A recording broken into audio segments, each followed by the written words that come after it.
All those you teach, you change. All those you change, change you. The only lasting truth is change. We are Earthseed. Good evening. My name is Pandora Thomas. And my name is Zakiya Harris. Our work that we want to share with you tonight is based on the vision of Sankofa. Sankofa is a Ghanaian principle rooted in the belief that the past serves as a guide to the future. It's from the awareness that we stand on the shoulders of our ancestors that we birth the vision of Earthseed, which for us is about reconnecting communities of color to the earth and allowing and inspiring the transformation of communities. And we must credit our ancestor, Octavia Butler, who coined the name Earthseed. We are honored to have been invited to share this stage with other active creators in American K-12 education. And we know that, like us, all of you wake up every morning thinking of new ways to inspire your students, who we believe are not only the next generation, but the now generation. So how many of you are really passionate about something? Let me see a show of hands. Something in your life that really sparks passion, and you've tried to integrate that passion into your lives. Well, Zakiya and myself have also experienced that in our teaching. We're actually here to share with you strategies that we found that have enabled us to share our love of young people and the love of the earth in our work. So my story is actually rooted in my parents, Francis and Lawrence Thomas, may he rest in peace, who raised me with a love of fishing and a love of indoor plants. We used to fish on the small lakes in western Pennsylvania, and my living room actually looked like a jungle because of all the indoor plants that my mother had. Now, they never called themselves environmentalists. You didn't hear the word environmentalist in our home, but I saw how much they cared about the earth in their actions. This stayed with me, and as I went on to college, I found myself joining different environmental organizations, where, interestingly enough, I would be the only African-American student in those organizations. This wasn't a problem to me, because I knew that I was doing what I loved. What really started me thinking was when I wanted to integrate my love of working with the environmental organizations with the African-American student organizations. They were two different groups of people. They spoke different. They had different activities they did. They shared different stories. They both spoke to me, but didn't speak to each other. I remember thinking back then that it couldn't be a mistake that I was so passionate about my community and so passionate about the earth and wanted to see both of them healthy. I also remember when friends in the environmental organization would say to me, Pandora, why don't African Americans care about the environment? I don't know if any of you ever heard or asked that question, but I knew deep in my core that that wasn't true. Not only do we care about the environment, but we also care about many other things that we have to deal with daily. So I knew right then that there were assumptions that were made that I would have to change. When I decided to serve as an educator, I also remember hearing the same kind of assumptions made about young people, specifically young people from diverse communities. They don't care about this and they don't care about that, but the educators or the adults would never actually ask the young people what they cared about. That was also another moment that I knew that I couldn't let myself make those assumptions without engaging young people, without engaging the communities. All of these experiences have led me to the lens that I use in my work, which is rooted in acknowledging my own validity and my own awareness and expertise. And we integrate this into our work. When we step into a room full of people and young people, we validate your experiences and your expertise and your experiences. We're our own experts of our own stories. My journey to this work started when I became a vegetarian about 11 years ago. And as I began to learn more and more about my personal health, about consumption, about energy use, I also started thinking about my lifestyle and how it was impacting the planet. And when I began to get a little deeper and really take a look at my community, I soon learned that my community was actually bearing the brunt of environmental issues through lack of access to healthy food, through living in some of the most polluted and toxic areas of the city, and home to the highest rates of asthma, cancer, and diabetes in the community. And so I got activated. I got passionate, charged up, fired up, and I was committed that I was going to share this work and this newfound knowledge with the young people that I worked with every day. But before I was able to take a step forward, I had to first take a step backward. I had to do an assessment of myself and really ask myself how I was showing up in the classroom. Was I compartmentalizing aspects of my being, aspects of my passion, or was I truly able to integrate the fact that I'm a mother to a beautiful 4.5-year-old daughter, that I'm an artist, that I'm an educator, that I'm someone who identifies with being part of the hip-hop generation, and yes, I love the earth too. And so when I began to bring this work into the classroom, I met a lot of disconnects between the worlds in the same way. So it was acceptable for me to talk about police brutality as a social justice issue, but not as an environmental justice issue. It was okay for me to say young people need snacks and after-school programs, but it wasn't okay for me to demand that those snacks be organic. It was okay to talk about global climate change and how it was impacting sea levels or polar bears, but it wasn't okay for me to talk about how it was impacting the lives of the students that I worked with in their very own neighborhoods.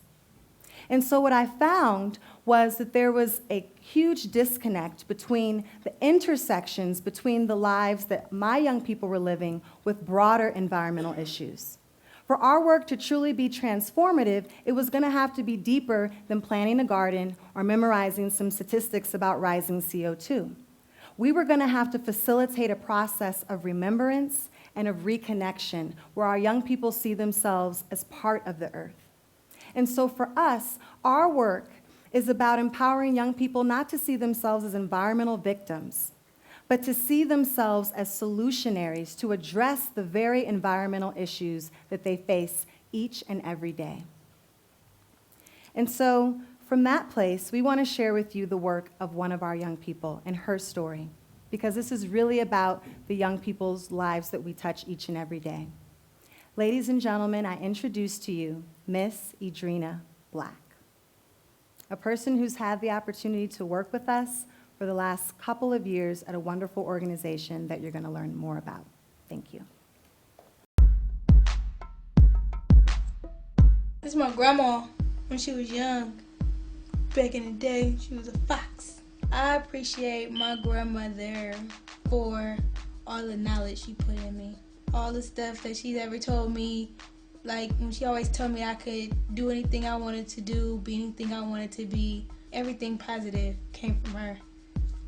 What makes me want to work in the community or better other people is because you don't really have too many people that do that in our neighborhood. To me, I do it because I feel like I didn't have people that stepped up to, introduce me to certain things in Hunters Point. My name is Idrina Black. I'm 21 years old. Well, I work for Grind for the Green, which is a youth-led organization. We put different events on for kids to try to get into the green movement. We basically had kids step outside of their box and rap about going green. We had a concert that was ran by the solar power, just meaning like the wind and the sun. One of my trainings, we looked at different like little slideshows about what's going on in our communities, or like just period, like how they show the polar bears not having enough ice, or the toxic triangle from Richmond to Frisco to Oakland. We have farmers markets instead of going to the corner stores all the time that we have in the hood.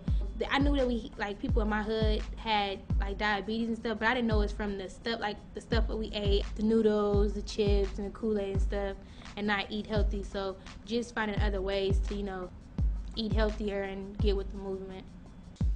Environmental-wise, there's a lot of asthma, diabetes, and cancer just because of the naval shipyard and the things we put in our bodies. Me, myself, and my grandma and sisters, we have a lot of high asthma rates. It's not surprising that our children have asthma. I never had asthma until I moved over here. That's why I know it is environmental. My grandma has asthma really, really bad, and to see her like struggling to breathe sometimes, to walk up and down the stairs, or like short distances, like it kills me a little bit because it really holds her back from things that she want to do. Like when she was younger, back in the day, she loved to walk. Then all of a sudden, it's like, did you know that in the Bayview area, children are born with asthma, there is cancer, there is this. Yeah, we knew. Did you know how long it's been here?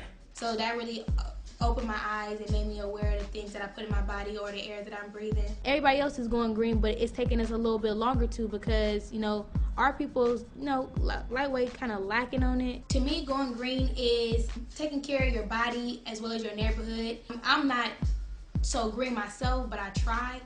So just for me trying, and if somebody else sees me trying, then I will hope it'll make them want to try and be better or do better. So Adrina's story is very inspiring, isn't it? And we're honored to work with her every day. Well, we wanted to share with you the strategies that enable us to work with students, usually ages 14 to 24, in San Francisco. We found the strategies that we've used to also be some of the best practices in education. So the first strategy, and it's more of a lens, is environmental literacy. As you heard Adrina talking about, we want our young people to understand not just where their food comes from, where their water comes from, how their transportation system works, the clothing they're wearing, the buildings. When they get activated, they want to understand the entire system of life that supports them on this earth. We have found that when they get connected to the Earth systems, then they get more motivated. They get inspired to share and translate that information to others. We also foster environmental literacy, not just by standing up in front of a room talking to people much like this, or even standing in front of a classroom, but we take them outside. We use project-based learning. Have any of you experienced project-based learning? Okay, we have a program in San Francisco called the Environmental Service Learning Initiative, where we've been honored to be able to hire environmental educators who represent a diverse group of educators to go into the classroom. They work one-on-one with the teachers to integrate standards-based environmental service learning curriculum. The students get to outline what's happening in the environment in their neighborhoods, and they decide what the solution should be. In the previous slide, it showed a young woman on a bike with the light bulb. Did you see the slide? She actually got to build that build that bike. She probably could help me build the slide too. These kids today are very intelligent.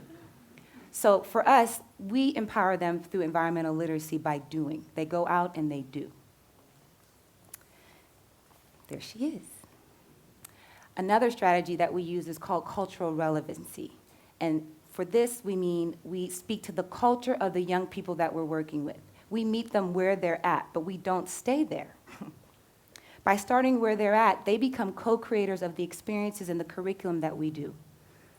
We build on what they know and what they're excited about. And trust me, by empowering your students, by meeting them where they're at, you'll also empower them to find their voice. Another approach that we use is media, and we've heard it talked a lot about today. I had the opportunity to speak to about 550 young people from across the country just last week in New York City, and I asked them, raise your hand if you've gotten any information in the last 30 days by going to the library. And like 2 people raised their hand. And I said, well, raise your hand if you've learned anything new from reading a newspaper or a magazine. More hands came up. What about watching television? Even more hands went up. What about, have you learned anything in the last 30 days through some level of social networking, be it Facebook, MySpace, Twitter, YouTube? Every single hand in the room was raised. Clearly, that is the language of our young people. But unfortunately, some educational systems haven't truly caught up to that. Particularly when we're dealing with communities of color, it's very important because we understand that there's still a digital divide. So text messaging is a huge form of outreach for our work, as well as Facebook and other social networks. Another thing that we use in new media is we allow young people to tell our own stories, because we understand that there's a lot of brown folks doing a lot of powerful work around the concept of green. But if we're going to wait for the mainstream media to tell our stories, we're going to be waiting a long time. And if our stories are going to truly be impactful, they have to be just as engaging, just as inspiring, just as innovative and compelling as MTV and BET and all of the other mechanisms that are bombarding our young people with messages each and every day. Another strategy that we use, we call growing community leadership. And again, we not only believe that young people are the leaders of the future, we want to empower them to step up and take leadership today. And part of that is seeing people that look like them in leadership roles. So when we can, we hire from diverse groups of artists, muralists, dancers, people that reflect their experiences and allow the young people to see how they're taking action in their communities. We also discuss the legacy of Earth stewardship that exists in all of our ancestry, even all of us in this room, so that they see that being environmental, being Earth Earth stewards isn't necessarily a new thing, but something that we actually, as Zakiya has said, have to reconnect to. We show Idrina's video to young people, and inevitably, they always see a piece of their stories in hers. When Zakiya and myself walk into a room and we start speaking, they look at us and they say, you know what, yes, that can be me in the future. And lastly, and probably the most important thing that we do, is be inspiring. You know, for many communities of color, environmental issues often take a back seat because they're dealing with day-to-day survival. One of my mentors told me, Zakiya, green is a conversation that you can have when your belly is full. And for many of our communities, their bellies still aren't full. And so for us to truly inspire them, we can't come at them with the same, woe is me, the sky is falling, we're in the 11th hour of the planet, you and your whole family are going to die in the next 15 minutes, and you might as well just go to hell right now. It's not going to work. We have to be engaging. So for us, it's about inviting young people to a free, solar-powered hip-hop concert produced by young people that look like them. When they walk into the door, they're eating some organic soul food. It's kind of familiar, but not quite, but it tastes really good. There's these reusable water bottles walking around. There's some guy on the microphone. He's spitting a good rhyme. He's feeling it. And then when they listen there closely, they're like, wait a minute, he's actually talking about the planet. And guess what? When you're done with this concert and you really had fun, go check out that table on the side. It's about green jobs. There's actually an opportunity for you to make some money throughout this work. So we're always framing our work not just in the problems, but in the solutions. So we've shared our stories with you. You've heard about Idrina, but this is about education, so you've got homework. Assignment number 1. Figure out how you can begin to weave your worlds together. There is a certain path, there's certain experiences that only you have been through that brought you to where you are today. How can you begin to integrate that work into the classroom and share your passion to the young people that you serve? We also shared some strategies with you, but we by no means feel that those are strategies that you immediately have to duplicate. We want to challenge you instead to come up with your own strategies that are effective to the constituents that you serve. And lastly, and most importantly, please listen to your young people. We know that as educators, we have so much to teach them, but we have even more to learn. All those you teach, you change. All those you change, change you. The only lasting truth is change. You are Earthseed. Thank you.